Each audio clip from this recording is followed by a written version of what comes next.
Olá, tudo bem? Estamos iniciando mais um Arena do Futuro especial. Hoje nós queremos falar de um tema que vai fortalecer a sua esperança. Antes, porém, eu quero lembrá-los que nosso programa está nas redes sociais, você já sabe. No Twitter, @Arena do Futuro. No Facebook, facebook.com/Arena do Futuro. Aliás, queremos agradecer a todos vocês que nos acompanham, tanto no Twitter quanto no Facebook. Tem sido uma bênção e no Facebook a gente coloca vídeos, meditações diárias para fortalecer a sua fé e também a sua esperança. Nós também temos um blog que tem sido muito visitado. Nosso blog está dentro do site da Novo Tempo. Você vai lá, novotempo.com/Arena do Futuro, e aí você tem também mais vídeos, notícias, testemunhos e materiais para fortalecer a caminhada cristã. Nós também temos um curso bíblico em DVD que oferecemos para você totalmente de graça. É só você ligar para cá ou mandar um e-mail e nós enviaremos o DVD para você. O DVD chama A Última Esperança e foi gravado em 5 países, inclusive esse DVD está em português e espanhol. Dessa forma você pode pedir e nós o enviaremos. Agora sim, prepare-se porque o tema de hoje é Profecias que revelam a volta de Jesus. Esse é um tema incrível, um tema importantíssimo. E por essa razão, nós o dividiremos em 2 programas. Vamos analisar algumas dessas profecias hoje e no próximo programa analisaremos outras profecias também. Primeiramente, eu quero dizer a você que a volta de Jesus, a promessa da volta de Jesus, não foi feita por mim, nem pela Igreja Adventista do Sétimo Dia e nem por nenhum ser humano. Essa promessa foi feita por Jesus, pelo próprio Jesus. E dentro da Bíblia, nós encontramos aproximadamente 2.500 referências diretas à volta de Jesus. Portanto, estamos tratando de um assunto muito sério, um assunto verdadeiro e um assunto que é importante e vital para todos nós, para cada ser humano, quer creia ou não. Bom, então nós precisamos agora abrir a Bíblia e saber os detalhes a respeito dos sinais que anunciam, que revelam, que mostram a volta de Jesus. Existem na Bíblia vários textos e tudo, mas tem um livro especificamente, um capítulo, onde nós encontramos isso de maneira mais completa, com mais riquezas e detalhes. É o livro de Mateus e o capítulo 24. Eu lhe convido a abrir a Bíblia em Mateus 24 e vamos ler o verso 3, que diz: No Monte das Oliveiras achava-se Jesus assentado.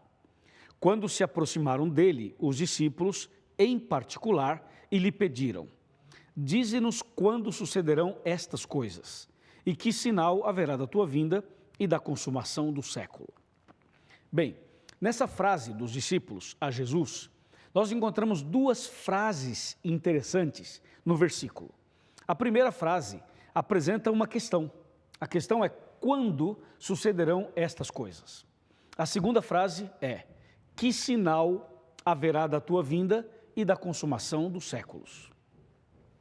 Diante dessas 2 frases que aparecem nesse versículo, nós precisamos gastar uns minutos para entender cada uma delas. A primeira foi: quando sucederão estas coisas? Quando, em termos de data, ok? Em termos de época. E a Bíblia, para responder essa questão, nos leva a Mateus 24, verso 36, que diz assim: Mas a respeito daquele dia e hora, ninguém sabe, nem os anjos dos céus, nem o Filho, senão o Pai. Observe que Jesus, respondendo à pergunta sobre quando, ele foi categórico ao dizer: ninguém sabe, somente Deus sabe. Então, não adianta perguntar para mim ou para outras pessoas aquela velha pergunta: pastor, quando Jesus vai voltar? A resposta está aqui: ninguém sabe, somente Deus é quem sabe. E ele não revelou ao ser humano, justamente para que o ser humano não corresse o risco de cair na tentação de deixar passar toda a vida e somente se preparar nos últimos instantes.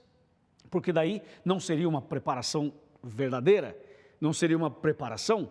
Entendeu? Então Deus não revelou, porque Deus quer que você e eu estejamos prontos espiritualmente e preparados todos os dias, ok? Agora, com respeito à segunda frase, a segunda frase diz, que sinal haverá? Bom, aí a Bíblia apresenta vários sinais para mostrar a nossa proximidade desse grande dia, para mostrar se estamos perto ou longe do maior acontecimento da história. E para saber quais são esses sinais, nós vamos voltar aqui para Mateus 24 e vamos ler o verso 4, que diz: E ele lhes respondeu, vede que ninguém vos engane. Esse é o primeiro item, o primeiro detalhe. Jesus disse, cuidado, vede, atenção, para que ninguém vos engane. Então Jesus colocou o engano como sendo um detalhe importante, um dos sinais importantes sobre a sua volta. E o engano que a Bíblia está mostrando vai além do fato de uma pessoa enganar a outra no dia a dia, nos negócios, no trabalho e outros detalhes nesse aspecto. A Bíblia, quando fala do engano, ela fala ou ela menciona dentro do contexto espiritual. Ou seja, Deus está dizendo que o engano religioso, o engano espiritual, seria uma evidência do fim, seria um sinal da volta de Jesus. E quando a Bíblia fala do engano, ela menciona o enganador, porque o enganador, que é Satanás, ele é quem leva as pessoas ao engano. E o engano não significa apresentar necessariamente uma mentira, significa misturar a mentira com a verdade. Ou seja, colocar uma maquiagem na mentira para apresentá-la como se fosse verdade. Entendeu? Por isso que Jesus chama atenção para a questão do engano. E disse que antes da volta de Jesus, uma das evidências de que ele estaria voltando seria o engano. E o engano tem aumentado consideravelmente nos últimos anos. Por isso nós devemos atentar para esse aspecto da profecia, para esse detalhe da profecia. A Bíblia continua, e agora vamos para o verso 5, que diz assim: porque virão muitos em meu nome, dizendo, eu sou o Cristo, e enganarão a muitos. Esse texto, que é mais um detalhe desses sinais da volta de Cristo, apresenta uma advertência. Quando Jesus diz, cuidado, tome cuidado, ele fala assim, muitos virão em meu nome, dizendo eu sou o Cristo, enganarão a muitos. Eu queria mostrar isso aqui de duas maneiras, eu quero destacar dois aspectos.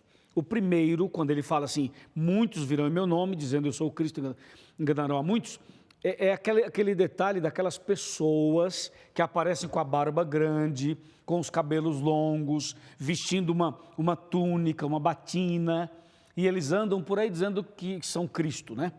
Tem no Brasil, tem alguns por aí e tal. Na Costa Rica tem um outro, entendeu? Nos Estados Unidos tem outro, em outras partes do mundo tem outro. Atualmente tem mais ou menos uns 30 que dizem assim, eu sou o Cristo, aparecem como se fossem Cristo. Mas no século passado, no século 20, também apareceram aproximadamente uns 25, e no século 19 tinha aproximadamente uns 15. Então, de vez em quando, aparece uma pessoa assim, dizendo que é Cristo. Aí tem aquela barba grande, aqueles cabelos longos, anda assim, fala manso e tal, e aparece aí como se fosse Cristo. Esse é um aspecto do verso 5. Quando Jesus fala, muitos virão em meu nome, dizendo, eu sou o Cristo, enganarão a muitos. Se refere a isso também.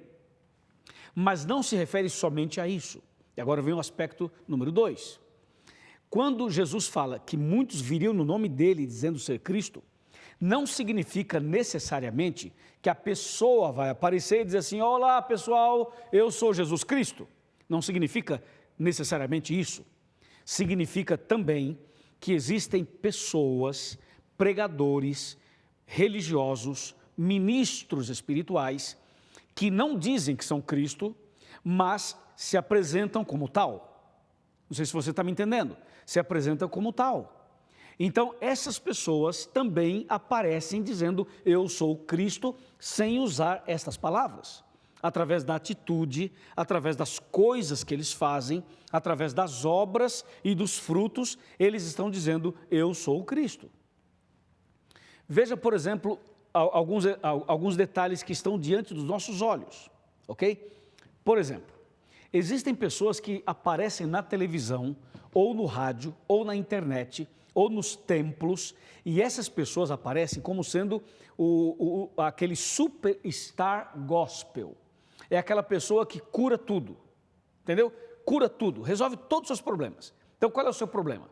Ah, eu tenho uma doença incurável, eu tenho um câncer. Ok, você tem um câncer? Fica tranquilo, você vai ser curado. Qual é o seu problema? Ah, eu tenho um vírus, eu tenho uma doença tal. Então, existem certas pessoas que elas vêm como sendo Cristo, entendeu? Elas acham que podem colocar a mão sobre qualquer pessoa, qualquer problema, e isso será resolvido. Eu já vi pessoas que assopram, eles produzem um sopro sobre um enfermo ou sobre uma pessoa, eles assopram e a pessoa cai.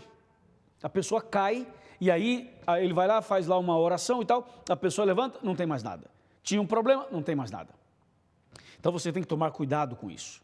Muito cuidado com aqueles que aparecem como se fossem Cristo. Porque, de acordo com a Bíblia, este seria um dos sinais da volta de Cristo. E tem mais. Você sabe que o sistema papal também se apresenta como se fosse Cristo. Inclusive tem os títulos de Cristo e age como tal. Então existem, essas coisas, elas existem em nossos dias, estão diante dos nossos olhos. É que às vezes as pessoas não querem ver. Mas o que a Bíblia está dizendo está se cumprindo todos os dias. Entendeu? Muitos virão em meu nome dizendo, eu sou o Cristo, e enganarão a muitos. Para você não ser enganado por essas pessoas, é importantíssimo que você leia a Bíblia, estude a Bíblia e siga o que diz a palavra de Deus, e não o que diz o homem, não o que diz o pregador, mas o que está escrito nesse sagrado livro. Ok? Amém? Amém. Continuando a leitura, nós vamos para o verso 6, aonde você encontra mais referências e mais citações mostrando os sinais, as profecias, os sinais da volta de Cristo. Olha o 6. E certamente ouvireis falar de guerras e rumores de guerras.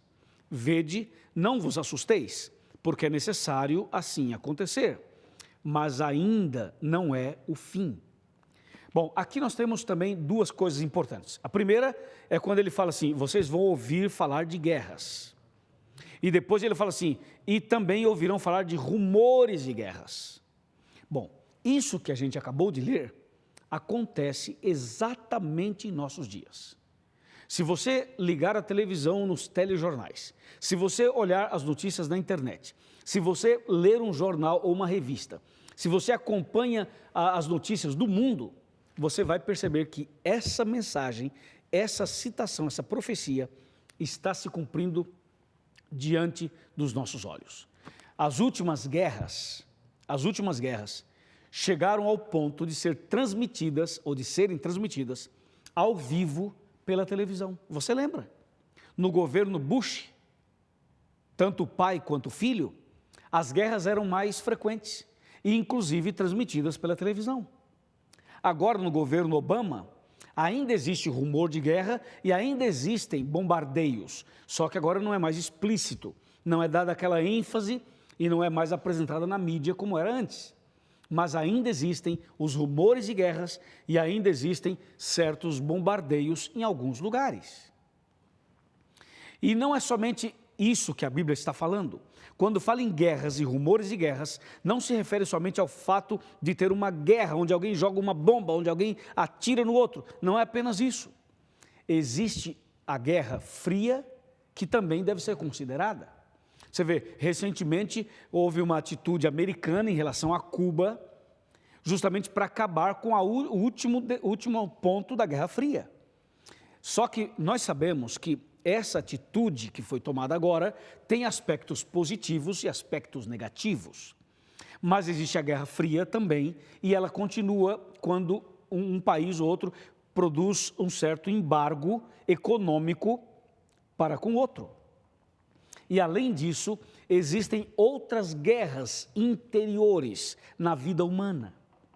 Ou seja, as pessoas vivem numa batalha espiritual. Esse assunto nós nem vamos entrar agora, porque eu quero me deter simplesmente e totalmente nisso que o versículo 6 está mencionando. Agora, o texto, o verso 6, ele termina dizendo o seguinte: porque é necessário assim acontecer, mas ainda não é o fim. É importante saber que as guerras, os rumores de guerras e os problemas que acontecem no mundo, que a Bíblia menciona, não significa que é o fim, significa que é um sinal do fim. A Bíblia diz, ainda não é o fim. Em outras palavras, o que determina a volta de Cristo não é a guerra. O que determina a volta de Cristo não é o engano. O que determina a volta de Cristo não são os problemas sociais ou os problemas econômicos. O que determina a volta de Cristo é a pregação do Evangelho, que nós vamos falar sobre isso mais para frente. Agora, é importante saber que esses sinais, esses problemas que aparecem aqui, estão dizendo para nós alguma coisa. E estão dizendo basicamente o seguinte: os homens, os governos, os políticos, eles não conseguem resolver o problema da humanidade, por mais bem intencionados que sejam, porque os problemas que a humanidade tem, eles estão acima da capacidade humana. Não existe nenhum homem, nenhum governo, nenhum líder que poderia resolver os problemas do mundo. A única saída para esse mundo, a única solução para esse planeta é Jesus, é a volta de Jesus. Então, esses problemas que nós estamos lendo na Bíblia e vendo, eles estão dizendo claramente, Jesus precisa voltar. Jesus precisa voltar, Jesus precisa voltar, porque se Jesus não voltar, o homem jamais conseguirá resolver tais problemas. Agora nós vamos para o verso 7, que diz assim: porquanto se levantará nação contra nação, reino contra reino, e haverá fomes e terremotos em vários lugares. Isso é incrível, isso aqui é impressionante. Você percebeu? Alguns detalhes do verso, veja só. Um dos detalhes do verso 7, se levantará nação contra nação. Bom, isso acontece constantemente.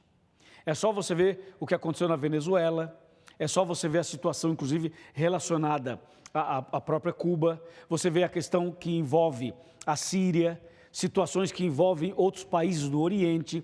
Em relação aos Estados Unidos, nação se levanta contra nação. Agora, recentemente, você lembra do atentado terrorista que teve na França? Na França, onde 12 pessoas foram brutalmente mortas. Então, aquilo fez com que uma nação se levantasse contra a outra. E até hoje existe esse rumor no ar, essa preocupação e tudo isso por trás. Então, a Bíblia diz assim: porquanto se levantará nação contra nação e reino contra reino. Então, isso aqui está acontecendo diante dos nossos olhos. E o verso 7 continua dizendo o seguinte: e haverá fomes e terremotos em vários lugares. Primeiramente, fomes. A Bíblia está falando que as pessoas iriam passar fome. Por incrível que pareça, com tantos alimentos no mundo, com tanta comida no mundo, com tanta riqueza nesse planeta, tem pessoas passando fome. É só você andar pelas ruas de São Paulo, pelas ruas do Rio de Janeiro, pelas ruas de Brasília, pelas ruas de Porto Alegre, Belo Horizonte, vai nas grandes cidades do Brasil, ande por Buenos Aires, dá uma passadinha, por exemplo, em Cochabamba, ande ali em Quito, no Equador, faça uma visita a esses lugares, vá, por exemplo, a Santiago do Chile, visite Assunción, no Paraguai, vá a grandes cidades americanas, as cidades de outros continentes, e você vai ver pessoas passando fome embaixo dos viadutos, pessoas que moram em lugares subhumanos, gente que não tem arroz, feijão, não tem comida, não tem nada para comer. São pessoas que estão morrendo de fome, mas se você for para a África, a situação é muito mais grave. Se você for para o continente africano, vai perceber que nos países africanos, não todos, mas alguns deles ou muitos deles, a situação é caótica e milhares e milhares e milhões de pessoas estão passando fome, fome literal, fome de não ter almoço, não ter jantar, não ter o café da manhã. Isso que está acontecendo no mundo hoje é um dos sinais de que Jesus vai voltar. É um dos sinais de que Jesus precisa voltar. Porque se Jesus não voltar, o ser humano não consegue resolver esse problema. A Bíblia Sagrada continua no próprio verso 7, quando ele fala assim: fomes e terremotos em vários lugares. Terremotos não seriam em todos os lugares, mas em vários lugares. Quando eu falo em terremotos, quando eu leio na Bíblia sobre terremotos, eu tenho que lembrar do terremoto e tenho que lembrar também do maremoto e do tsunami, que são consequências de um terremoto quando acontece dentro do mar. E ao falar sobre isso, ao ler sobre isso na Bíblia, eu não posso deixar de lembrar do que aconteceu no Japão recentemente. O terremoto fortíssimo e o tsunami, que abalou o mundo. E também não posso deixar de falar do terremoto que aconteceu alguns anos atrás, não faz muito tempo, no Chile. Quando ali a cidade de Concepción e Constitución passaram por uma devastação terrível, tanto do terremoto quanto do tsunami. Eu estive no Chile algumas semanas, alguns dias depois do grande terremoto. E eu mesmo tirei fotos. Então a gente vê claramente as profecias se cumprindo, não só do Japão, não só do Chile, mas também do México, do próprio Estados Unidos e outros países do mundo que foram sacudidos pelos terremotos, como países da África. Eu tive a experiência, a terrível experiência, de viver 4 tremores. Eu estava presente em países onde eu passei por 4 tremores, sendo 3 deles no Chile e um outro na Bolívia. Foram rápidos tremores, de 40 segundos, um de 5,1 na escala Richter, o outro de 6,2 na escala, foram os mais fortes que eu passei. Um deles aconteceu às 4 da madrugada, quando eu estava dormindo num hotel em Santiago de Chile. O outro aconteceu quando eu estava no 12º andar de um prédio em Cochabamba. Então, a gente pode perceber que o que a Bíblia está dizendo está se cumprindo diante dos nossos olhos. São sinais, são profecias que anunciam a volta de Jesus. Por isso, meu amigo, quando você vê essas coisas acontecerem na televisão, lembre-se do que Jesus disse em Lucas, capítulo 21. Esse é o texto que eu quero ler para a gente ir finalizando o tema de hoje. Veja só, Lucas 21, a partir do versículo 25, que diz assim: haverá sinais no sol, na lua e nas estrelas. Sobre a terra, angústia entre as nações, em perplexidade por causa do bramido do mar e das ondas. Haverá homens que desmaiarão de terror, e pela expectativa das coisas que sobrevirão ao mundo, pois os poderes do céu serão abalados. Então se verá o Filho do Homem vindo numa nuvem com poder e grande glória. Ora, ao começarem estas coisas a suceder, exultai e erguei a vossa cabeça, porque a vossa redenção se aproxima. Impressionante.